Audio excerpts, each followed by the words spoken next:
యోగ్యత లేని నన్ను నీవు ప్రేమించినావు దేవా, ఏ అర్హత లేని నన్ను నీవు రక్షించినావు ప్రభువా, ఏ యోగ్యత లేని నన్ను నీవు ప్రేమించినావు దేవా, ఏ అర్హత లేని నన్ను నీవు రక్షించినావు ప్రభువా. అందరికీ పరిచయమైన వ్యక్తినే అనుకుంటున్నాను నేను. మీ అందరూ నేను తెలుసు అంటారా? మీకు అందరికీ తెలుసమ్మా? తెలుసన్న వాళ్ళ చేతులు ఎత్తండి. పాస్టర్ గారికి బాబాయ్ని. అయితే వాస్తవానికి ఆదివారం పూట నేను రావటం అంటే బహు కష్టం. నాకు 250 మంది సంఘం ఒక చోట, 30 మంది బహుశా 50 మంది అన్యులైనటువంటి కమ్మ కాపు మరొక చోట. నా పరిచర్య విస్తారంగా ఉంటుంది. నాకు ఒక్క క్షణం కూడా తీరికుండదు. అయితే మరి మీరు ఎందుకు వచ్చారయ్యా ఆదివారం అని చాలామంది అడగొచ్చు. పాస్టర్ గారికి బాగాలేదు కాబట్టి బాబాయ్ మీరు రమ్మని చెప్పానంటే తప్పనిసరిగా వచ్చి ఈ కార్యక్రమాన్ని జరిపి వెళదామని పాస్టర్ గారిని అక్కడ పెట్టి వచ్చానమాట. వాస్తవానికి నా పరిచర్య బహు విస్తారమైంది. దేవుడు ఆ రీతిగా దీవించాడు. దేవునికి స్తోత్రం. హల్లెలూయా. ఆదివారం పూట తన సొంత సంఘంలో బోధించవలసినటువంటి దైవ సేవకులు ఈ సంఘానికి వచ్చి ఎందుకు బోధిస్తున్నారనే ఆలోచనలు చాలా మందిలో రావచ్చు. అదేవిధంగా వారికి పరిచర్య ఉండదు, ఎక్కడ అవకాశం ఉంటే అట్లా వస్తారని కొంచెం అల్పంగా కూడా ఆలోచించేవారు కూడా ఉండొచ్చు. అందుకే నా పేరు ఇర్మియా, ఏసై పాస్టర్ గారి బాబాయిని. నేను కృష్ణా జిల్లా లంకపల్లి ఆ పరిసర ప్రాంతాల్లో దేవుని యొక్క పరిచర్య జరిగిస్తున్నాను. నాకు సంఘము కానీ పరిచర్య కానీ బహు విస్తారంగా ఉంటుంది. నాకు ఒక క్షణం కూడా తీరిక ఉండదు. అలాంటి తీరిక లేని పరిస్థితుల్లో అబ్బాయి మీరు సెల్లాపి కదలకుండా కూర్చోను, అభిషేక్ తీసే. అందుకని నేను రావడం జరిగింది. ఈ సమయంలో వాస్తవానికి ఇక్కడ దైవ సేవకులు ఉంటారని నాకు తెలియదు. నన్ను పిలిచారు కాబట్టి మరి ఈ సమయంలో నేను దేవుడు నాకు ఇచ్చినటువంటి సమయాన్ని సద్వినియోగపరుచుకోవాలని ముందుకు వెళుతున్నాను. ప్రభునందు అత్యాసక్తి పరులై దేవుని యొక్క సన్నిధికి విచ్చేసినటువంటి మీ అందరికీ మరి ఒకసారి నా నిండైనటువంటి వందనాలు తెలియజేస్తూ ఉన్నాను. ఈ సమయంలో ఆధ్యాత్మిక జగత్తులో మీరు చాలా జాగ్రత్తగా వినాలి. ఆధ్యాత్మిక జగత్తులో ప్రతి ఒక్కరూ కూడా దేవుని బిడ్డలమని తన ప్రయాణాలను కొనసాగిస్తూ ఉంటారు. వారి యొక్క విశ్వాస ప్రయాణంలో వారి విశ్వాసతను కడవరకు కాపాడుకొని దేవుని యొక్క నిత్యత్వ మహిమలో చేరేంత వరకు విశ్వాస సంబంధమైన మంచి పోరాటం పోరాడి దేవుని యొక్క నిత్యత్వ మహిమలో నిలవబడేటువంటి వారు ధన్యులు. దేవునికి స్తోత్రం. దేవుని యొక్క భక్తి అంటే ఆషామాషి కాదు. ఒక వ్యక్తిని అభిషేకించడం, ఆశీర్వదించబడడం, తన రక్తంతో శుద్ధి చేయడం, ప్రక్షాళన చేసి తన కొరకు నిర్మించుకోవడం దేవుడు మనిషికి ఇచ్చినటువంటి అద్భుతమైన గొప్ప వరం లాంటిది. దేవునికి స్తోత్రం. కాబట్టి ప్రభునందు ప్రియమైనటువంటి దేవుని బిడ్డలారా, పరిశుద్ధ వేదమైనటువంటి బైబిల్ గ్రంథంలో అనేక మంది భక్తులు, భక్తాగ్రేసరులు దేవుని యొక్క సన్నిధిలో అపారమైనటువంటి విశ్వాసంతో ప్రాణాలకు తెగించి ప్రాణాలను పణంగా పెట్టి క్రీస్తు కొరకు హతసాక్షులైనటువంటి భక్తులు ఎందరో బైబిల్ గ్రంథంలో ఉన్నారు. కానీ దేవుని యెడల అపారమైనటువంటి విశ్వాసంతో సజీవులుగా ఉండగానే ప్రభువుతో నడిచినటువంటి భక్తులు బైబిల్ గ్రంథంలో కలరు. ఉన్నారంటారా? ఈ సైడ్ ఉన్న వాళ్ళు అడుగుతున్నారు, బైబిల్ గ్రంథం ప్రభువుతో నడిచిన వారు ఎవరైనా ఉన్నారా? ఎవరమ్మా? ఎవరు? నేనున్నానన్నారు, మీరున్నారన్నారా? ఎవరు ఉన్నారు? Very good. దేవుడు దీవించును గాక. దేవునికి స్తోత్రం. హనోకు దేవునితో నడిచాడు అని మీరు అంటున్నారు. ఈరోజు నేను హనోకు గురించి చెప్తున్నాను. హనోకులో ఉన్నటువంటి ఆత్మీయ అనుభవాలు, హనోకు అనేటువంటి పేరుకున్నటువంటి అద్భుతమైన అర్థం ఏమిటి, ఆ పేరుకున్నటువంటి ప్రత్యేకత ఏమిటో నేను మీతో ఈరోజు పంచుకోవాలని ఆలోచిస్తున్నాను.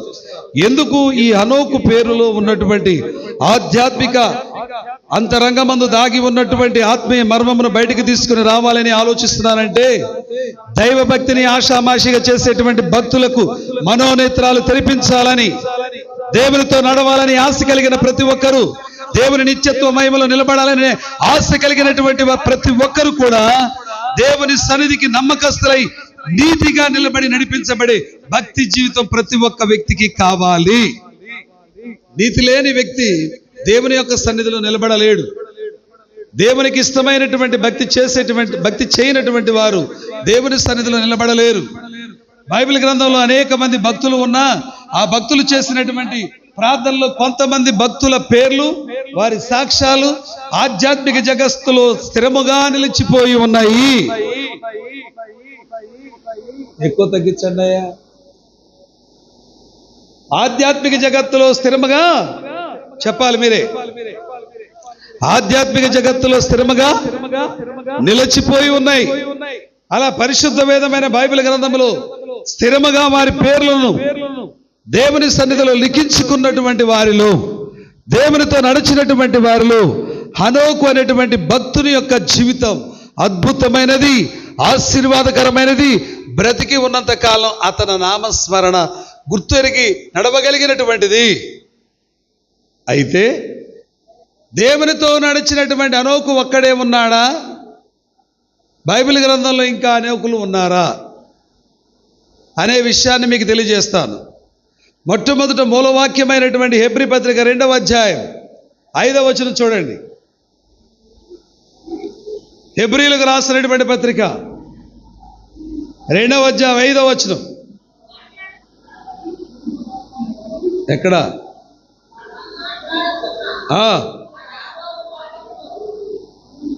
ఏంటి? 2వ అధ్యాయము 5వ వచనం అమ్మా. అదేగా హనోకు దేవునితో నడిచిన చూడారా? ఎక్కడది? చదువు.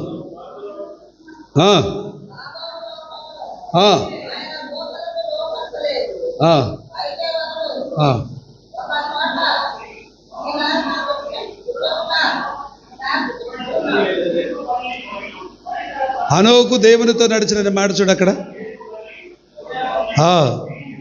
విశ్వాసమును బట్టి హనోకు దేవునితో నడుచును, మరణము చూడకుండా అతను దేవునితో నడిచాడని ఉంటుంది. చూడాలి అక్కడ.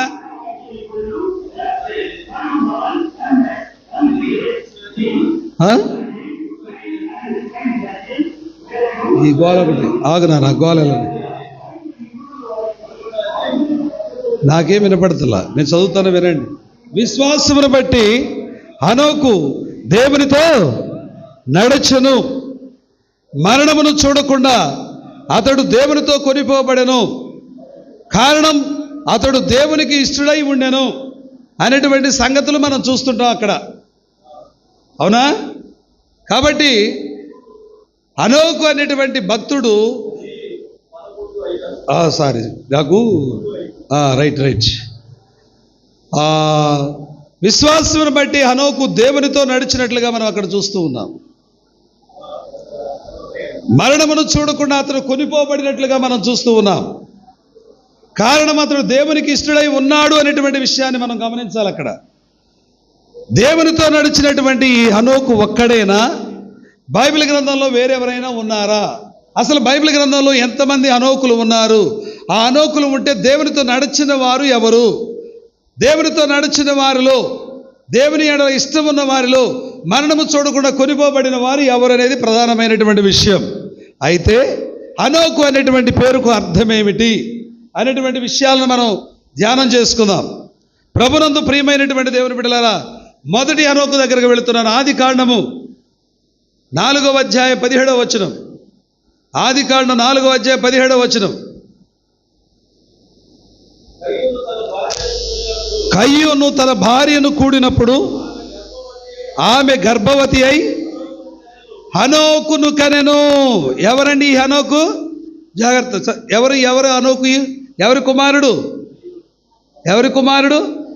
మొదటి హనోకు కయ్యూను కుమారుడు. గుర్తుపెట్టుకోవాలి. అయ్యా, అర్థమవుతుందా? మొదటి హనోకు ఎవరు? కయ్యూను కుమారుడు. రెండవ హనోకు దగ్గరకు వెళుతున్నాను. 5వ అధ్యాయం 18వ వచనం. 5వ అధ్యాయం 18వ వచనం.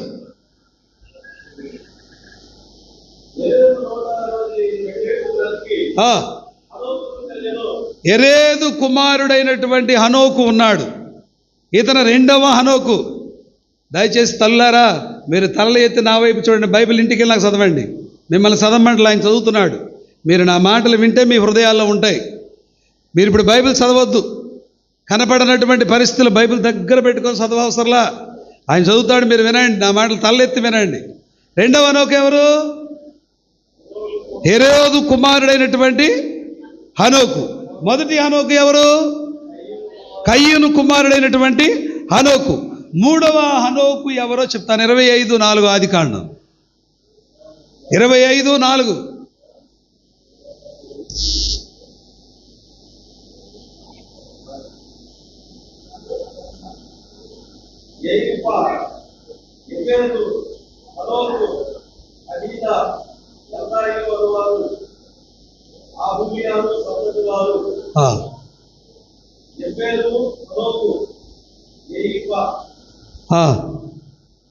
చదువు.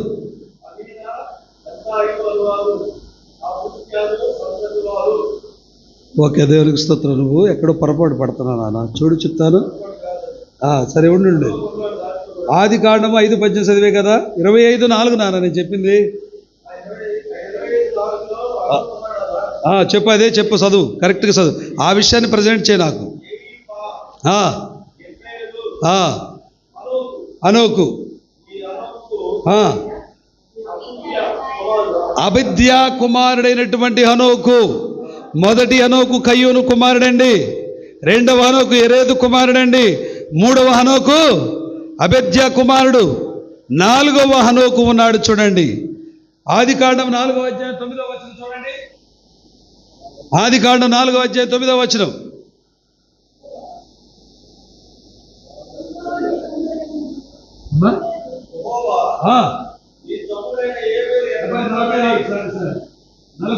చూడు. సారీ, 6:9. ఆదికాండం 46:9.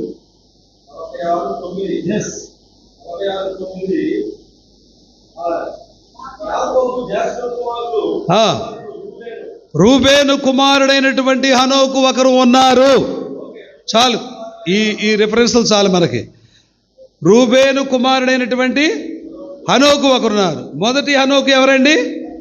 కయ్యూను కుమారుడు. రెండవ హనోకు ఎవరండి? ఎరేదు కుమారుడు. మూడవ హనోకు ఎవరండి? ఆ కుమారుడు. తర్వాత రూబేను కుమారుడు 4వ. ఇంతకీ ఒకటి గమనించాలి మీరు. ఇది చాలా ఆత్మీయ జీవితానికి చాలా గొడ్డలి పెట్టు లాంటిది. 4 హనోకులు ఉన్నారు. 4 హనోకుల్లో ఎత్తబడినటువంటి దేవునితో నడవబడినటువంటి హనోకు ఒక్కరు మాత్రమే. దేవుని యొక్క సంగమునకు సూచనగా ఎత్తబడినటువంటి హనోకు కనబడుతున్నారండి. దేవుని యొక్క రాకడలో ఎత్తబడేటువంటి సంఘానికి సూచనగా దేవునితో నడిచినటువంటి హనోకు కనబడుతూ ఉన్నాడు. ఇంతకీ ఈ హనోకు 4 ఉన్నవారిలో ఒక్కరు మాత్రమే దేవుని సన్నిధికి ఎత్తబడ్డారు. పిలువబడిన వారు దేవుని బిడ్డలైనటువంటి మీరందరూ అనేకులు ఉన్నప్పటికీ, మీరందరూ బైబిల్లో ఇంకా చదువుతున్నారా? కొంచెం తలెత్తి వినండి తల్లులారా, మీకు వందనాలు చేస్తాను. పిలువబడిన వారు అనేకులు గోడవల్లి సంఘంలో ఉన్నప్పటికీ, గోడవల్లి సంతాలు వారు గోడవల్లినా? గోడవల్లి సంఘంలో ఉన్నప్పటికీ ఏర్పరచబడిన వారు కొందరే. దేవుని సన్నిధికి వెళ్ళేవారు కొందరే. ప్రభువా ప్రభువా అని పిలుచు ప్రతివాడు దేవుని సన్నిధిని ప్రవేశించలేడు. దేవుని చిత్తము నెరిగి ఆయన కార్యములను చేసిన వాడు మాత్రమే పరలోకమునకు చేర్చగలుగుతాడు. దేవునికి స్తోత్రాలు. చేతులెత్తి స్తోత్రాలు చెల్లిద్దాం. ఇంకొక మాట చెప్పనా, దైవ సేవకులు కానీ, సంఘ కాపరులు కానీ, విశ్వాసులు కానీ, బిషప్లు కానీ, వాట్సప్లు కానీ, మిషనరీలు కానీ, ఇక ఎలాంటి వారైనా ఎంతమంది ఉన్నా మేము గొప్పవారిమి, నేను బాగా బోధించగలుగుతాను, నేను దేవుని దర్శనములు కనుగొనగలను, నేను బాగా పాటలు రాయగలుగుతాను, నేను బాగా బైబిల్ చదవగలుగుతాను, దినమునకు 3 మారు దానియేలుకు పోటీగా 6 మార్లు ప్రార్థన చేయగలుగుతాను అనేటువంటి ఆత్మీయ ప్రత్యక్షలు, దర్శనార్థమైనటువంటి దేవుడిచ్చినటువంటి అద్భుతమైన ప్రత్యక్షతలు ఉన్నప్పటికీ విశ్వాస జీవితంలో విశ్వాస జీవితంలో ఆత్మకు శరీరమునకు మన విశ్వాస యాత్ర, మన బ్రతుకు ముగించినంత వరకు పోరాటం జరుగుతూనే ఉంటుంది. ఈ పోరాటం ఎప్పటి వరకు? పాస్టర్ గారి దగ్గరకు వచ్చి నమ్మి బాప్తిస్మం పొంది నీళ్ళలో మొలక వేసేంత వరకా? చెప్పరేంటమ్మా? అప్పుడు మీరు పరిశుద్ధులు అయిపోయారా? మీరు సంపూర్ణులు అయిపోయారా? పౌలు గారు అంటాడు, పరిశుద్ధులు సంపూర్ణులగునట్లుగా. పరిశుద్ధులైన వారికి కొన్ని అర్హతలు, సంపూర్ణత కలిగిన వారికి సంపూర్ణ సిద్ధపాటు కలిగినటువంటి అర్హతలు. సంపూర్ణ సిద్ధపాటు కలిగిన వారు ఎవరైతే ఉంటారో వారే దేవునితో నిత్యత్వ మహిమలో నిలబడగలిగేవారు. శరీరమునకు ఆత్మకు పోరాటం జరుగుతూ ఉంటుంది. శరీరం ఏం చేస్తుంది? ఈరోజు ఆదివారమా, కోడి మాంసం కేజీ తెచ్చుకొని కమ్మగా తిన్నాం కదా, వాతావరణం కూడా చల్లగా ఉందిగా, ఫ్యాన్ కింద పడుకుంటే చక్కగా నిద్ర పెట్టేదిగా, ప్రార్థనకి వెళ్తాలి, పడుకో అంటది. ఏంటది? చెప్పండి అమ్మ, ఏమంటది? శరీరం అంటది. ఆత్మ ప్రత్యక్షత, ఆత్మీయ తృష్ణ కలిగిన వాడు అడ్డంకులు వేసినా, ఆనకట్టలు వేసినా వాటన్నిటిని తెంచుకొని, వింటున్నారయ్యా ఆ మాటలు? ఆత్మీయ ప్రత్యక్షతలు కలిగి, దేవునిలో నిత్య నిబంధన కలిగి, దేవునితో నడవాలని అనోకు లాంటి తీర్మానం కలిగిన వాడు అడ్డంకులు వేసినా, ఆనకట్టలు వేసినా, బంధాలు వేసినా, సంఖ్యలు వేసినా, ఇంత గొప్ప సాక్షి సమూహము మేఘము వలె ఆవరించి ఉండగా సులువుగా చిక్కులు పెట్టి ప్రతి పాప భారమును విడిచిపెట్టి విశ్వాసముకు కర్తయు దాన్ని కొనసాగించువాడైన యేసు వైపు నడవగలిగినటువంటి దమ్ము, ధైర్యము కలిగినటువంటి విశ్వాసులు కావాలి. ఆచారం కోసం, అలవాటు కోసం మీ ఆచారాలకు ఆత్మీయతను సంపుకొని బలహీనతలో పడి, బంధకాలలో బంధించబడి, ఆత్మీయ సంబంధమైన విశ్వాసతలో ఎదగలేనటువంటి బలహీనులై, స్పర్శ లేక, చలనం లేక పడి ఉన్నటువంటి భక్తులుగా ఉంటే నిత్యత్వ మహిమలు కాదు కదా, పరలోక రాజ్యంలోని కాదు కదా, పరలోక రాజ్యపు పొలిమేరలో కూడా వెళ్ళరు. మీరు గుర్తుపెట్టుకోండి, పరలోక రాజ్యపు పొలిమేరలో కూడా వెళ్ళరండి. అందుకేనంట ప్రసంగం ఇందాక చెప్పాను, నిగూఢమైన ప్రతి అంశమును గురించి. అమ్మాయి వింటున్నారా? ఎక్కడికి వెళ్ళాలి? అసలు మందిరానికి ఎందుకు వస్తున్నారు మీరు? ఒకసారి మీరు అందరూ నాకు చెప్పరా? దేవుని సన్నిధికి మీరు ఎందుకు వస్తున్నారు? ఒకసారి ఎవరైనా సరే వాళ్ళు ఎందుకు వస్తున్నారు, మిమ్మల్ని మీరు ఎప్పుడైనా పరిశీలన చేసుకున్నారా? అసలు ఆలోచించుకున్నారా? అసలు మీ తీర్మానం ఏంటి, మీ గమ్యం ఏంటి, మీ ఉద్దేశం ఏంటి? వాళ్ళు ఎందుకు దేవుని మందిరానికి రావడం? ఒక్కరన్నా ఎందుకు వస్తున్నారు? బాగా బోధించగలిగిన, బాగా పాడగలిగిన, బాగా ప్రార్థించగలిగిన, ఉపవాసాలు చేయగలిగిన, దేవుని సన్నిధికి క్రమం తప్పకుండా రాగలిగిన, దానివలన నీకు కలిగేటువంటి ప్రయోజనం కొంతే కానీ శ్రేష్టమైనది మరి కొంత ఉంది. అది ఏంటి అసలు? గొప్పవారు కావచ్చు, గనులు కావచ్చు, బోధకులు కావచ్చు, ఉన్నవారు కావచ్చు, పొలం కలిగిన వారు కావచ్చు, స్థలం కలిగిన వారు కావచ్చు, ఎటువంటి వారైనా సరే దేవుని సన్నిధిలో నేను గొప్పవాడు అనుకున్నవాడు దేవుని దృష్టికి తక్కువ వాడు. ఇది గుర్తుపెట్టుకోండి. దేవుని నిత్యత్వ మహిమలో చేరాలి అంటే మానవ జీవితంలో ప్రాణం ఉన్నంత వరకు తన భక్తి జీవితంలో మడమ తిప్పగా, మనసు తిప్పగా, ఆ దేవుని యొక్క సన్నిధిలో నీ కన్నులు అటు ఇటు చూడక, దేవుని యొక్క వాక్యం మీద లగ్నం ఉంచి నిరంతరము భక్తులు చేసినటువంటి ఆయా ప్రార్థనలో నీ హృదయమును నిక్షిప్తపరిచి అనోకు లాంటి ఆత్మీయ స్థిరత్వం కలిగినటువంటి భక్తులు దేవుని యొక్క సన్నిధిలో చేర్చగలుగుతారు. దేవునికి స్తోత్రం. ఇంతకీ ప్రార్థనకి ఎందుకు వస్తారు చెప్పలా నాకు? పాస్టర్ గారు వదిలిపెడతారు అనుకుంటున్నారా? చెప్పండి, ఎందుకు వస్తున్నారు ప్రార్థనకి? వాక్యం విందామనా? మందిరంలో పాటలు పాడదామనా? ఏంటమ్మా? ప్రార్థనకి వెళ్ళాలి కాబట్టి అందరికీ ఊర్లో సంఘాలు ఉన్నాయి, మందిరాలు ఉన్నాయి కాబట్టి మా మందిరంలో కూడా మేము వెళ్ళాలని వచ్చారా మీరంతా? ఇదా మీ తీర్మానం, ఇదా మీ నిర్ణయం, ఇదా మీ నిబంధన దేవుని దగ్గర? ఎందుకు వచ్చారో ఒకసారి ఎవరైనా మగవారిలో నుంచి కానీ ఆడవారిలో నుంచి కానీ చెప్పండి. ఎందుకు వస్తున్నారు మీరు? భూమి మీద పొలానికి ఎకరానికి 2 ఎకరాలు చేయగల దేవుడు మాయ్ వింటున్నారా? ఎకరానికి 2 ఎకరాలు దేవుడు చేయాలి. నా ధాన్యం కుప్పలు తెప్పలుగా రాసులు ధాన్యపు కొట్లు నిండిపోవాలి. ఎవరికి లేనటువంటి సంపాదన కావాలి, అందరికంటే గొప్పవాడిని కావాలి, నా కుటుంబంలో అనారోగ్యాలు ఉండకూడదు, నా బిడ్డలు గొప్పవారు అవ్వాలని ఈ ఆశతో పోగేసుకుందామని వస్తున్నారా? దేనికోసం నీ ప్రయాస? ఎవరి కోసం నీ ప్రయాస? ఎవరి కోసం నీ ఆరాటం? ఎందుకు దేవుని సన్నిధిలో కూర్చోవడం? ఇంతవరకు పరిశీలన పరీక్ష లేనటువంటి నీ ఆత్మీయ విశ్వాసంలో నీ పరుగు పందెం ఎక్కడికో గురి గమ్యం ఉందా? గురి లేనివాడు గుడ్డివాడు ఏం చేస్తాడు? గుంటలో పడిపోతాడు. అంతేనా కాదా? చెరుకుపల్లి వెళ్ళాలని బయలుదేరితే చెరుకుపల్లి బస్సు ఎక్కాలి కానీ పొన్నూరు బస్సు ఎక్కుతారా? ఎక్కడికి వెళ్ళాలి మీరు? చెరుకుపల్లి వెళ్ళాలి. పొన్నూరు వెళ్తారా? మరి మీరు ఎక్కడికి వెళ్తున్నారు ఇప్పుడు? మీ ప్రయాణం ఎక్కడికి?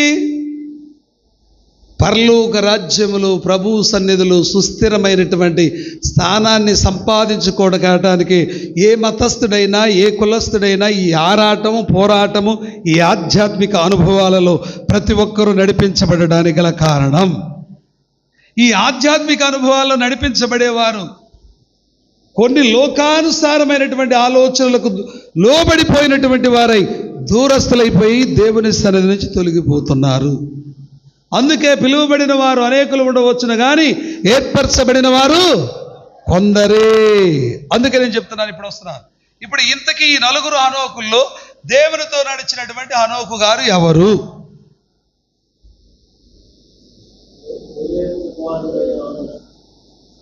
నువ్వాగయ్యా, నేను అడిగానా? ఎవరు? ఏరేదు కుమారుడైనటువంటి 2వ హనోకు గారు దేవునితో నడుచును. హనోకులో ఉన్నటువంటి భక్తితత్వం ఎలాంటిది చెప్పనా?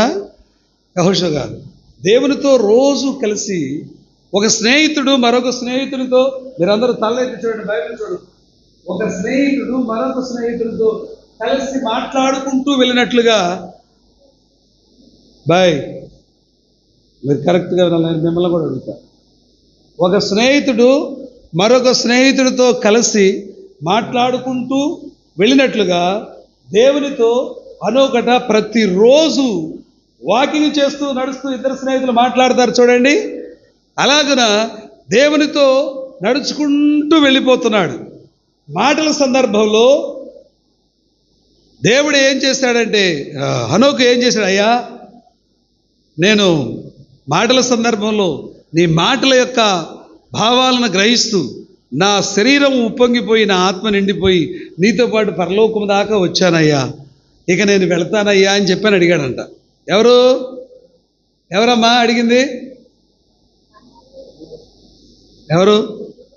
ఎవరిని అడిగారు?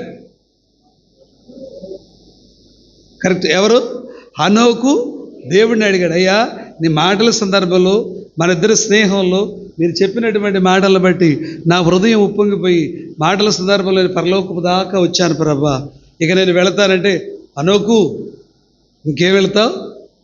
ఇక్కడి వరకు వచ్చావుగా, రా పరలోకానికి వెళదాం. చప్పట్లు కొడుతూ దేవునికి స్తోత్రం చెల్లిద్దాం. హల్లెలూయా, హల్లెలూయా. ఏంటండి, ఇక్కడి వరకు వచ్చావుగా, మన భక్తి ఎలా ఉండాలి? అడగక ముందే అక్కర నెరిగి అవసరాలు తీర్చిన ప్రియుడా, అందరూ ఉన్నా బంధువు నీవై ఆప్యాయత పంచిన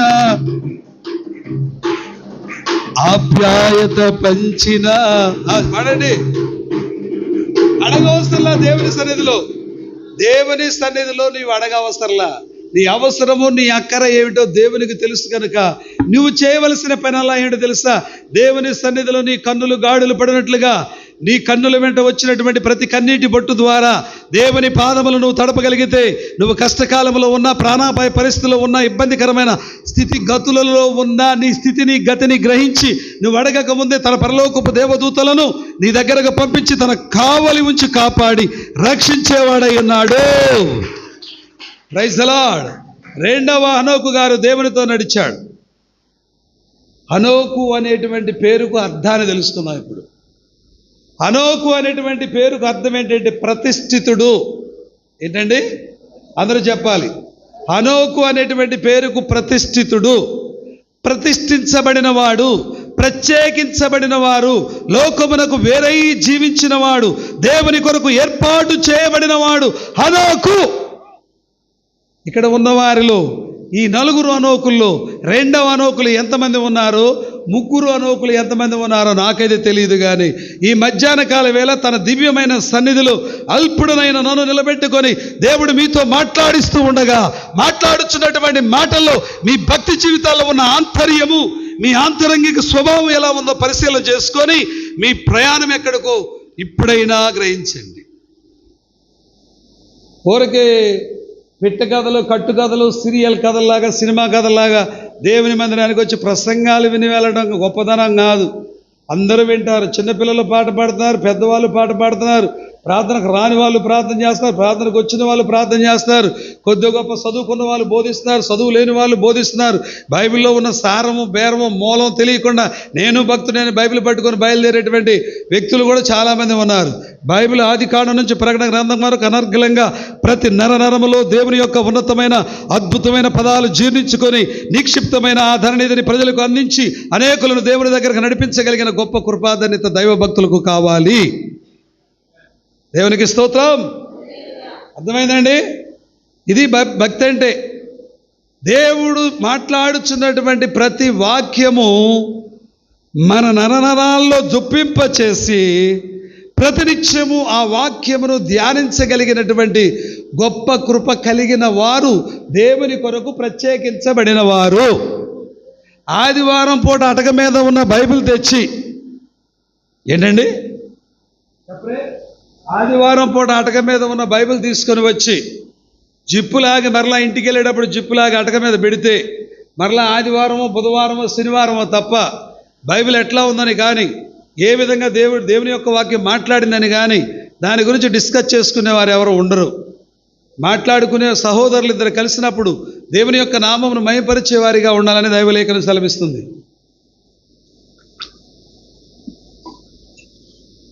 ఒక స్నేహితుడు మరొక స్నేహితుడితో కలిసి వెళ్ళినట్లుగా తెల్లారలేసిన దగ్గర నుంచి ప్రతి ఒక్కరూ పర్లిపాట్లకు వెళుతూ ఉంటారు, లేదా ఇంటి దగ్గర కూర్చొని ఉంటారు. ఇంటి దగ్గర కూర్చొని కొన్ని మాటలు చెప్పుకుంటూ ఉంటారు. ఈ చెప్పుకున్నటువంటి మాటలు దైవలేఖనం ప్రకారం నేను చెప్పేది ఏంటంటే, పనులకు వెళ్తున్నా, ప్రయాణం చేస్తున్నా, వంట చేస్తున్నా, బియ్యం కడుగుతున్నా, గారెలు వేస్తున్నా, అట్లు వేస్తున్నా, టిఫిన్ వేస్తున్నా, కరివేపాకు కూరలో వేస్తున్నా, బిడ్డలకు స్నానం చేపిస్తున్నా, రండి, నువ్వు ఏ విధమైనటువంటి పనిలో ఉన్నా దేవుని నామమును నిరంతరము స్తుతించి అద్భుతమైన కృప కలిగినటువంటి వారు హనోకు లాంటి ఆత్మీయ అనుభవం కలిగిన వారు. వారు దేవుని కొరకు ప్రత్యేకించబడిన వారు, వారు దేవుని కొరకు ప్రతిష్ఠించబడిన వారు, వారు దేవుని కొరకు నాజీరు చేయబడిన వారు. బైబిల్ గ్రంథంలో దేవుని కొరకు నాజీరు చేయబడినటువంటి వ్యక్తి ఒక అతను ఉన్నారు. ఎవరైనా దేవుని కొరకు నాజీరు చేయబడినటువంటి వాడు, తల మీద వెంట్రుకలు తీయకుండా దేవుని కొరకు నాజీరు చేయబడి, ప్రతిష్ఠించబడి, ప్రత్యేకించబడి దేవుని యొక్క సన్నిధిలో ఏర్పాటు చేయబడినటువంటి వ్యక్తి ఒక అతను ఉన్నారు. ఎవరన్నా ఆయన? సంసోను గారు ఉన్నారు కదా. ఈయన కూడా ఆయన తప్పిపోయాడు, కానీ ఈయన మాత్రం బ్రతికి ఉండగా దేవునితో నడిచి వెళ్ళాడు. చప్పట్లు కొడుతూ దేవునికి స్తోత్రం చెల్లిద్దాం. ఇంకొక మాట అంటానండి, మన మధ్యలోనికి రేపు 4వ తారీఖుకి సీఎం ఎవరో నిర్ణయించబడేది, అవును కదా. ఆ సీఎం ఎవరో రేపు గెలిచిన తర్వాత ప్రజలందరినీ పలకరించడానికి వస్తాడు. పలకరించడానికి వచ్చినప్పుడు ప్రతి ఒక్కరు వెళ్ళి సీఎం గారు చేయి పట్టుకోవాలని చూస్తారు కదండి. సీఎం గారు చేయి పట్టుకుంటూ వీళ్ళకి ఏదో ఘనత వచ్చింది అనుకుంటారు. కానీ సీఎం గారు చేయాలి మనం వెళ్ళి పట్టుకోవడం కాదు. సీఎం గారు మనల్ని ఎత్తుక్కుంటూ మన ఇంటికి వచ్చి మన చేయి పట్టుకుంటూ మనం గొప్ప. చెప్పకూడదామా? దేవుని సన్నిధికి వచ్చినటువంటి మనమందరం కూడా దేవుడు సరాసరి ఇప్పుడు రాకడనే రైలు బండిలో దేవుని గొడవలి సంఘం ఎట్లా ఉందని చెప్పి చూడటానికి వచ్చారనుకోండి, దేవుడు వచ్చిన వెంటనే దేవుని చెయ్యి మనం వెళ్ళి పట్టుకోవడం కాదండి. దేవుడే వచ్చి కూర్చున్నటువంటి ఇంతమందిలో హనోకు లాంటి ఆత్మీయ స్వభావం కలిగి ప్రత్యేకించబడిన భక్తులు, దేవుని కొరకు ఏర్పాటు చేయబడినటువంటి భక్తులు ఎవరు ఉన్నారో ఆయన వచ్చి చేపట్టుకుని తనతో తీసుకెళ్ళిన వారు ధన్యులగుదురుగాక. అందరూ భక్తులు కాదండి, అందరూ శాకాహారులే. శాపల ముళ్ళు ఎక్కడి నుంచి వచ్చిందంటే ఈనాడు భక్తి తత్వాలు అలాగే ఉన్నాయి. సంఘాలు దేవుని సన్నిధిలో సరిగా ఎదగలేనటువంటి పరిస్థితుల్లో ప్రత్యేకించబడినటువంటి లోకమునకు వేరై జీవించాలి. లోకమునకు వేరై జీవించడం అంటే మారు మనసు కలిగి ఉండాలి. ఏం కలిగి ఉండాలి? నిజమైన మారు మనసుకి అర్థం తెలుసా మీకు? మారు మనస్సు అంటే మాయ మనస్సును విడిచిపెట్టాలి. ఏ మనసు అండి? మాయ మనసు అంటే నోటితో మాట్లాడటం, పెదవులతో ఎక్కిరించడం. కోటేశ్వరరావు బాగున్నామని చెప్పని అని సై చేయటం, ఇవి అనమాట. ఇలాంటి మనుషుల్లో ఉన్నాయి. మాయ మనసు అంటే నోటితో మాట్లాడటం, నొసలితో వెక్కిరించడం, ముందు గనపరచడం, వెనక తిట్టుకోవటం. అలాంటి మాయ మనసును విడిచిపెట్టాలి. మారు మనసు అంటే దేవుని వైపు తిరగడం, మారు మనసు అంటే దేవుని వైపు మరలడం, మారు మనసు అంటే జీవార్థమైనది, మారు మనసు అంటే రక్షణార్థమైనది, మారు మనసు అంటే చెడ్డవాడిని విడిచిపెట్టేది, మారు మనసు అంటే మంచి క్రియలను ఆచరించి ప్రభువును మెప్పించి ఒప్పించగలిగేది నిజమైనటువంటి మారు మనస్సు. చప్పట్లు కొడుతూ దేవునికి స్తోత్రం చెల్లిద్దాం. ఈనాడు భక్తులు ఎలా ఉన్నారయ్యా అంటే మారమంటూ మస్కా కొడతారు. ఆ మస్కాలో నా దేవుని మాట మరచిపోతారు. మారాలి నీ మనసి మారాలి. మారిన మనసు దేవునికి ఇస్తే ఫలితం ఉంటుంది. మారాలి నీ మనసి మారాలి. మారిన మనసు దేవునికి ఇస్తే ఫలితం ఉంటుంది. దేవునికి స్తోత్రం.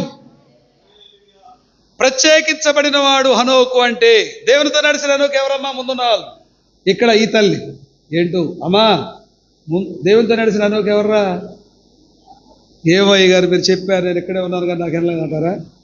ఎవర్రా దేవునితో నడిచిన హనోకు? ఎవరు? నలుగురిలో ఒంటే కాలే, గుర్రం కాలే, కాయ రాజా కాయ్. ఎలక్కాయలు తెచ్చుకున్నామ్మా, నేను ఎత్తినేసి కొట్టుకోమంటాం లెక్క. కేకల కోకలు మా ఇంట నూరుపిట్లో ఇత్తనాలేమీ లేవు. వినగలిగిన వారేరు, ఆలోచించగలిగిన వారెవరండి? ఎందుకు కూర్చున్నారు మీరు? ఏం వింటున్నారు మీరు? అద్భుతమైన ఆత్మీయ శక్తితో కూడినటువంటి అద్భుతమైన మాటలు మీ ముందుకు వస్తూ ఉంటే విననొల్లని వారై దేవుని మందిరంలో కూర్చోవద్దు.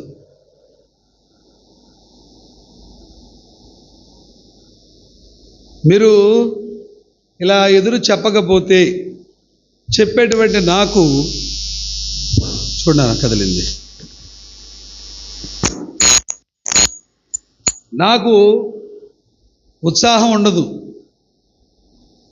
కాబట్టి హనోకు లాంటి ప్రత్యేకించబడిన జీవితం కలిగిన వారు దేవుని యొక్క వాక్యాన్ని వింటారు. హనోకు లాంటి ప్రతిష్ఠించబడిన, నాజీరు చేయబడిన ఆత్మీయ ప్రత్యక్షత కలిగిన వారు ప్రాణాలను పరంగా పెట్టి దేవుని యొక్క వాక్యం వింటారు. హనోకు లాంటి వేరు చేయబడిన, లోకము నుంచి వేరు చేయబడిన జీవితము కలిగిన వారు దేవుని సన్నిధిలో వారి కనుదృష్టిని దేవుని యొక్క వాక్యం మీద లగ్నం చేస్తారు. అలాంటి వారితో దేవుడు కలిసి స్నేహితుడిలాగా నిరంతరము నడిచేటువంటి ఆత్మీయ ప్రత్యక్షతలు హనోకుకి ఇచ్చినట్లుగా ఇస్తారు. చాలామంది దేవునిలోనికి వచ్చిన తర్వాత అంతకుముందు వారి పేర్లు ఏ ఉంటే నేను దేవునిలోకి వచ్చిన తర్వాత నా పేరు మార్చుకున్నానండి అని చెప్పాను అంటాడు. పేరు మార్చుకో అవసరం లేదండి. దేవునిలోకి వస్తే నీ తీరు మారిపోవాలి. చప్పట్లు కొడదావా? గాబ్రియేల్ అని పేరు పెట్టుకొని గాడిదలాగా బ్రతికే కంటే, గాబ్రియేల్ అని పేరు పెట్టుకొని గాడిదలాగా బ్రతికే కంటే సుబ్బారావుని పెట్టుకొని శుభ్రంగా బతకడం మంచిది. అర్థమైందండి? వాడి పేరు మార్కు, వాడి జీవితం అంతా రిమార్కే. వాడి పేరు ఏబు, వాడి జేబులు కొట్టే బ్రతుకాడిదంతా. పేరుల్లో ఏమి లేదండి. పేరు కాదు మారాల్సింది. మారు మనసు పొందిన వెంటనే మాయ మనసు విడిచిపెట్టి నోటితో మాట్లాడి నొసలతో వెక్కరించేటువంటి లోకానుసారమైన నీ స్థితి గతి బ్రతుకు మారిపోయి నువ్వు క్రీస్తు రక్తము క్రిందికి వచ్చి కడగబడి నిజమైన మారు మనస్సు కలిగినటువంటి బిడ్డగా నువ్వు బ్రతకగలిగితే నిత్యత్వ మహిమలో అది ఇప్పుడు ఫ్లైఓవర్లో చక్కగా నీకు ఏర్పాటు చేసినటువంటి రూట్లో పరలోక రాజ్యానికి ఎవరు తీసుకెళ్ళవసరం, నువ్వు వెళ్ళిపోవచ్చు. దేవునికి స్తోత్రం. అర్థమైందండి? బట్టలు మారితే కాదు, బ్రతుకు మారాలి. పేరు మారితే కాదు, నీ తీరు మారిపోవాలి. గాబ్రియేల్ అని పేరు పెట్టుకొని గాడిదలాగా బతకడం కన్నా సుబ్బారావు అని పెట్టుకొని శుభ్రంగా బ్రతికిది ఎవడు కాదన్నాడు చెప్పండి? వాడి పేరు పెంటయ్య, వాడి బ్రతుకంతా చెంటు వాసన కొడుతుందట. సప్పట్లు కొడుతూ దేవునికి స్తోత్రం చెల్లిద్దాం. పెంటయ్య అనే పేరు వినడానికి ఇంపుగా ఉండకపోవచ్చు, కానీ తన బ్రతుకులో సెంటు వాసన ఉంది. దైవ బిడ్డలకు కూడా దైవలేఖనం ఏం చెబుతుందంటే, నీ భక్తి తత్వం దేవుని సన్నిధికి వెళ్ళాలంటే పరిమళ భరితమైన సువాసన వెదజల్లగలిగిన లవంగి పట్ట అగరు వాసన గోపరస వాసన కలిగినటువంటి భక్తి. నువ్వు 10 మందిలోకి వెళ్ళి, లోకంలోనికి వెళ్ళి, బలురక్క సెట్లోనికి ఎక్కడికి వెళ్ళినా నీ బట్టల గురించి, నీ బట్టల్లో రాసుకున్న సెంటు కాదు, నీ భక్తి జీవితంలో వస్తున్నటువంటి భక్తి సారమును బట్టి నీ వాసన అనేకులకు వెదజల్లి అనేకులు దేవుని సన్నిధికి నడిపించబడాలి. హల్లెలూయా. అనేకులాగా ప్రత్యేకించబడితే అనేకులు నడిపించగలిగినటువంటి ఆత్మీయ కృపాధన్యత దేవుడు మనకు అనుగ్రహించునుగాక. హల్లెలూయా. 1 గంట వరకేనా అయ్యా? అయిపోవచ్చింది. ఓకే. కాబట్టి పెంటయ్య అని పేరు పెట్టుకున్న సెంటులాగా బ్రతికాడు. కాబట్టి ప్రభునందు ప్రియమైనటువంటి దేవుని బిడ్డలారా, ప్రత్యేకించబడిన జీవితం, ప్రతిష్ఠించబడిన జీవితం, నాజూరు చేయబడినటువంటి జీవితం ఎవరైతే కలిగి ఉంటారో, చాలామంది ఈనాడు బట్టల్లోనే బ్రతుకులు చూపించాలని చూస్తారు. నడవడికల్లో, ఆత్మీయ నడవడికల్లో, క్రియలలో, దేవుని యొక్క సన్నిధిలో నిలబడినటువంటి ప్రతి ఒక్కరు దేవునికి మమేకమై దేవుని సన్నిధిలో పశ్చాత్తాపడి ప్రక్షాళన చేయబడిన హృదయములు కలిగిన వారై నిరంతరము దేవుని స్తుతిస్తూ బ్రతకగలిగినటువంటి ఆధ్యాత్మిక కృపా ధన్యత లేని వారై ఈనాడు బలహీనులై పడిపోయినటువంటి స్థితిలో తాను నిలబడ్డాను అనుకుంటున్నాడు, కానీ తానున్న స్థితిలో తాను పడిపోయాడనే సంగతిని మరిచిపోయి విశ్వాసమునందు భ్రష్టులై దేవుని సన్నిధికి చేరలేకపోతున్నాడు. ఈనాడంతా కళ్ళల్లో ఇది కాటుక పెట్టి కళ్ళకు మసిపూసి మారేడుగా చేయటం వినండి. భక్తి అట్లా ఉంది. మీరనే కాదు, దేశమంతా అట్లాగే ఉంది. ఎక్కడన్నా కొత్త పాస్టర్ గారు కనబడితే వందనాలయ్యా అని చెప్పని మేము ప్రార్థనకి వెళ్తామే, నేను ప్రార్థనకి వెళ్తానయ్యా, నేను ఏం ప్రార్థనకి వెళ్తాను, ఈ ప్రార్థన పచ్చిబద్దలు అవ్వ, ఒక్క మాట విని ఒక్క మాటగా జవాబు చెప్పలేదు. నీ ప్రార్థన ఎందుకు? దేవుడు మెచ్చేదా, మనుషులు ఒప్పుకునేదా? స్త్రీలైనటువంటి మీకు తిమోతి పత్రికలు అంటాడు కదా, ఎవరు బోధించిన అవసరం లేకుండానే నీ భర్త దుర్మార్గుడైనప్పటికీ నీలో ఉన్న భక్తి నడవడికలను బట్టి ఆయన ఎవరు బోధించకుండానే దేవుని సన్నిధికి నడిపించబడాలి. ఇదండి భక్తిలో ఉన్న తీర్మానాలు. అందరూ భక్తి చేస్తాం అనుకుంటే ఎట్ట కుదిరింది? బోధిస్తున్న నేను సైతం బోధించేటప్పుడు నన్ను నేను పరిశీలించుకొని దేవుని సన్నిధిలో స్థిరపడలేకపోతే, చెప్పానుగా నాకున్నదంతా కూడా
మేము క్రైస్తవులం కదా, సౌండ్ తగ్గించుకుంది, పుట్టుక నుంచి మేము క్రైస్తవులం కదా, కడుపు నిండిన వాడు తేనె పట్టిన తొక్కునని మాకు ఎల్లవేళలా దేవుని యొక్క వాక్యం దొరుకుతూ ఉంటే మేము దాని గురించి పట్టించుకోవాల్సిన అవసరమే ఉంది అని చెప్పని కన్నులు మెరికలై కొవ్విన హృదయములు కలిగిన వారై అశ్షూరు వంటి గర్వాంధులై నెబుకద్నెజరు వంటి గర్విష్ఠ స్వభావం కలిగిన వారై మనలో ఉన్నటువంటి వారు చాలామంది బలహీనులైపోయి దేవుని దృష్టికి దూరస్తులైపోతున్నారు. దేవునికి స్తోత్రం.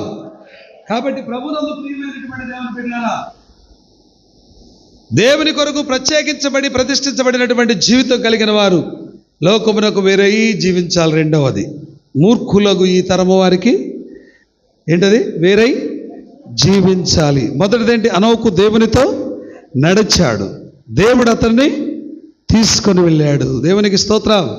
అనోకులాగా నువ్వు కూడా దేవునితో నడవాలనే ఆశ, ఆలోచన ఉన్నవారు గట్టిగా చప్పట్లు కొడుతూ దేవునికి స్తోత్రం చెప్పండి. అనోకులో ఉన్నటువంటి ఆత్మీయ గుణ లక్షణాల్లో మొట్టమొదటిది, అనోకు దేవునితో నడిచాడు. దేవునితో నడిచాడు. అనోకు అనే పేరుకు ప్రతిష్ఠించబడిన వారు అని అర్థం. ప్రతిష్ఠించబడిన వారు అంటే మూర్ఖులకు ఈ తరము వారికి వేరై జీవించాలి. మందిరంలోకి వచ్చినప్పుడు మహిమ స్వరూపం, లోకంలోనికి వెళ్ళినప్పుడు సాతాను స్వరూపం. అర్థమైనా? దేవుని మందిరంలో కూడా సాతానులు ఉంటాయిలేండి. ఏంటి పాస్టర్ గారు అన్నాడు, నన్నే అంటున్నాడు వాక్యం చెప్పి, లేనిపోని అని అనాలోచితమైన ఆలోచనలు తెచ్చుకొని వారి హృదయాన్ని గలిబిలి చేసుకున్నటువంటి తత్వాలు కలిగినటువంటి వారు చాలామంది ఉన్నారు. నేను ఒక్కడే చెప్తున్నాను, ప్రియమైన గోడవల్లి సంఘస్థులారా, మీరు ఎంతకాలం నుంచి భక్తి చేస్తున్నారు నాకు తెలియదు, కానీ ఎప్పుడు వచ్చామనేది కాదు. భక్తిలో సిన్సియారిటీ గొప్పదా, సీనియారిటీ గొప్పదా? యెహోషువ గారు, భక్తిలో సిన్సియారిటీ గొప్పదా, సీనియారిటీ గొప్పదా? మీరందరూ ఆగండి, నేను అడిగిన వాళ్ళు చెప్పండి. సార్, నేను మీతోనే మాట్లాడుతున్నాను. భక్తిలో సిన్సియారిటీ గొప్పదా, సీనియారిటీ గొప్పదా? చెప్పారా? ఇప్పుడు చెప్పండి, మీరు చెప్పండి. భక్తిలో సిన్సియారిటీ గొప్పదా, సీనియారిటీ గొప్పదా? సిన్సియారిటీ గొప్పది. ప్రారంభంలోని ఆత్మీయ స్థితి మంటలు మండింది. మంటలు మండించబడిన నీ మంటలు కలిగిన ఆత్మీయ స్థితి దేవుని దగ్గర నుంచి ఉన్నతమైన మహిమను చూడగలిగింది. చప్పట్లు కొట్టరే? అయ్య బాబోయ్! మండించబడితే దేవుని యొక్క మహిమను చూస్తాం. మండించబడలేక కొడిగట్టిన దీపాల్లాగా మసిబారిన ముఖాలు వేసుకొని దేవుని సన్నిధిలో వారి ముఖాలు చూపించలేక చాలామంది ఈనాడు సాతాను సంబంధులై దేవునికి దూరస్తులైపోతున్నారు. నువ్వు మందిరం పునాది వేసి రాయి వేసినప్పుడు వచ్చినా 30 దంతులు 60 దంతులు 100 అంతులు ఫలించవలసిన ఎదగవలసినటువంటి నీ ఆత్మీయ స్థితి ఆఖరికి వచ్చేటప్పటికి ఎట్లా ఉందంటే 100 అంతులు 60 దంతులు ఆఖరికి 30 దంతల్లోకి వచ్చింది. అంటే తగ్గిపోయింది. క్రీస్తు ప్రేమ చల్లారిపోయింది. ఆరంభంలో ఉన్నటువంటి ఆత్మీయ మంట నీకు ఇప్పుడు లేదు. మండించబడే తత్వం నీకు అంతకంటే లేదు. కాబట్టి అనోకు లాంటి ప్రతిష్ఠత కలిగినటువంటి జీవితం నీలోకి రాలేదు. అనోకు లాంటి తీర్మానం నీలోకి రాలేదు. దేవునితో నడిచే ఆత్మీయ అనుభవాలు నీకు రాలేదు. భక్తి అంటే ఊరికి ఏదో వేషధారణతో కూడినటువంటిదని చెప్పని వస్తే దానివల్ల ఏ విధమైన ప్రయోజనం లేదండి. దేవునికి స్తోత్రం. హల్లెలూయా, హల్లెలూయా. కాబట్టి ప్రభునందు ప్రియమైనటువంటి దేవుని బిడ్డలారా, దేవుని యొక్క సన్నిధికి వచ్చినటువంటి నీవు అనోకు లాంటి ప్రతిష్ఠించబడిన ప్రత్యేకించబడినటువంటి జీవితం కలిగి లోకమునకు వేరై జీవించాలి. మూర్ఖులకు ఈ తరము వారికి వేరై జీవించాలి. లోకంలోనికి వెళ్ళినప్పుడు లోకంలో కలిసి వారితో కలిసినటువంటి నోటి మాటలు, రాత్రి అనుకుంటా బలారాధనలో చెప్పాను, మానవుడు పంచేంద్రియాలను జయించాలి.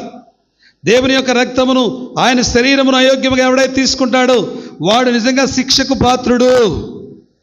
12 మంది శిష్యుల్లో పరిశుద్ధులతో పాటు కలిసి అన్యాక్రాంతంగా దేవుని మోసం చేసి దేవుని శరీరమును తిన్నటువంటి యూదా ఇస్కరియోతు నట్ట నడుమ బద్దలై చచ్చిపోయాడు. అంటే మానవుడు జయ జీవితమును ఎవరైతే పొంది ఉంటారో, పొంది ఉన్నటువంటి వారికి దేవుని యొక్క రక్తముల పాలు పంపులు పొందే భాగ్యం ఉందంటే, ఈ మానవుడు దేనిని జయించలేకపోతున్నాడు? పంచేంద్రియాలను జయించలేకపోతున్నాడు. కన్ను, నాలుక, నోరు, ఇలాంటివన్నీ ఉన్నాయి. చూస్తే నీ కన్ను నిన్ను అభ్యంతరపరిచిన ఏడనా? నీ కన్ను నిన్ను అభ్యంతరపరిచిన ఏడా ఎల్బీ ప్రసాద్ హాస్పిటల్కి వెళ్ళి తీసివేసుకోమన్నాడా? నీకు అభ్యంతరపరిచిన ఏడా కన్నును తీసి పారవేయమన్నాడు. చెడ్డ మాటలు వినవద్దు. నీ చెవిని చెడ్డ మాటలు పడిన వాటికి అంకాలుగా పుంకాలుగా పుట్టించి కొంపలు ముంచే పనికి మాలిన వేషాలు వేయకూడదు. భక్తులు మనుజుల్ వచించు ప్రతి పల్కునకు లెక్క కలదని మనసున యోచించు తలంపులకు శిక్ష కలదని, కరముల్ పెదవుల్ నేత్రముల్ దోష సహితములే అని పాపరహితుండైన క్రీస్తునాదుండనియే. ఏమండి, ఏంటా మాటలకు అర్థం? మనుషుడు పలికే ప్రతి మాటకు శిక్ష ఉంది ఉంది. మనసును చేసే ప్రతి ఆలోచనకు శిక్ష ఉంది. నీ చేతులు చేసే ప్రతి ఆలోచనకు శిక్ష ఉంది. నీ పెదవులు పలికే ప్రతి మాటకు శిక్ష ఉంది. కాబట్టి నీతిమంతుడైన క్రీస్తు దగ్గరకు వచ్చినప్పుడు నీ పంచేంద్రియాలను జయించి జయ జీవితాన్ని పొందుకొనగలిగితే క్రీస్తుతో అనోకులాగా కలిసి నడవగలిగే ఆత్మీయ కృపాధన్యత దేవుడు అనుగ్రహించునుగాక. Praise the lord. హల్లెలూయా. కాబట్టి ప్రభువునందు ప్రియమైనటువంటి దేవుని బిడ్డలారా, ప్రత్యేకమైనటువంటి జీవితం అంటే మంచిగా దేవుని సన్నిధిలో మారు మనసు పొంది దేవుని కొరకు బ్రతికే ఉన్నతమైన కృపాధన్యత కావాలి. దేవునికి స్తోత్రం. హల్లెలూయా. మారు మనస్సు అంటే మాయ మనస్సును విడిచిపెట్టాలి, దేవుని వైపు తిరగాలి, దేవుని సన్నిధిలోనికి వెళ్ళాలి, జీవార్థమైనటువంటి మారు మనసును పొందుకోవాలి, కడ వరకు కాపాడుకోవాలి, నిత్యత్వ మహిమలోకి చేరేంత వరకు దేవునితో నడవగలిగిన ఆత్మీయ కృపాధన్యతలు కావాలంటే. ఇంకొక మాట, మారు మనసు తర్వాత నమ్మి బాప్తిస్మం పొందినవాడు రక్షించబడను. బాప్తిస్మం అంటే తెలుసా? స్వభావ విభజన జరగటం. ఒకే మనిషిలో ఉన్నటువంటి మనస్సు అనేది స్వభావ విభజన జరిగింది. పాపిష్టి ప్రాచీన పురుషుడు, పితృపారంపర్యమైనటువంటి ఆ పురుషుడు పాతి పెట్టబడి నవీన పురుషుడు మనలో నుంచి రావాలి. దేవునికి స్తోత్రం. అది నిజమైనటువంటి మారు మనసు. ఎలాంటిది మారు మనసు అంటే? మందిరంలో ఉన్న మాటలు వినబడుతున్నా శబ్దానికి అలవాటు పడినటువంటి వ్యక్తుల్లాగా కాదండి, మిడతల గడ్డి కొరికినట్లు కాదండి, గోడ వేసినట్లు కాదండి, వినేది గొడుగు పట్టినట్లు కాదండి. వర్షంలో గొడుగు పట్టిన వాడికి ఆ వర్షం గొడుగు మీద పడుతుందా తన మీద పడుతుందా? మీరందరూ నా వైపు అసలు లేరు.